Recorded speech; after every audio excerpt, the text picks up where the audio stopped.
to the NADCO report. Riri thirikari yagĩire kwambĩrĩria kũrutithia wĩra watho wa ũhũthĩri wa nenda cia ũkinyanĩria kwambĩrĩria mũthenya wa rũciũ nĩ tũngĩtio igũtha rĩngĩ thutha wa igoti inene rĩa Kĩrũya kũrũgamia watho ũyũ nginya tarĩki 5 mweri-inĩ ũyũ hĩndĩ ĩrĩa igoti rĩkaheana mwerekera. You have on both sides respective contentions which ought to be heard and decided upon.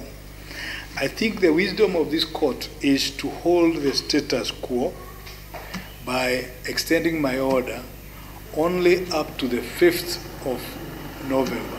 Na kuona kũrĩ na macira maingĩ marĩa mandĩkithĩtio igoti-inĩ ma gũkararia watho ũyũ, mũcirithania Edward Mũrĩithi aneanĩte cira ũyũ igoti inene rĩa Milimani mbere ya mũcirithania Lawrence Mugambi ũrĩa ũkaheana mwerekera. If there are any other applications that Mr. Nyamodi, Mr. Barak may wish to put in, or you, Mr. Sakimpa, you talked of the application of 165.4, you can do so and let it be before Judge Mugambi on Wednesday the 5th.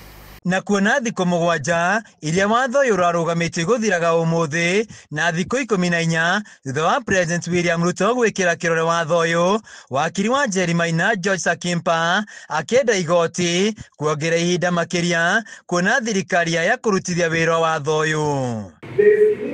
Right now, as has been told to us, that all these things that are happening on TikTok is nothing but pornography. We have every intention to shut it down. As far as they are concerned, they have already proved it. All they needed was this extra power. 1, unlawful activities. 2, inappropriate sexual content of a minor. 3, terrorism. Or 4, religious extremism or culture.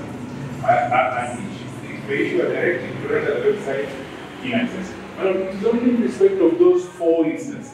It is not blanket, as is suggested in the application. Mũcirithania Edward Mũrĩithi akĩgiria thirikari kũrutithia wĩra gĩcunjĩ gĩkĩ kĩa watho nginya tarĩki 5 mweri ũyũ rĩrĩa mawakiri a mĩena yothe cira-inĩ ũyũ magekinyia mbere ya mũcirithania Lawrence Mugambi wa igoti inene rĩa Milimani.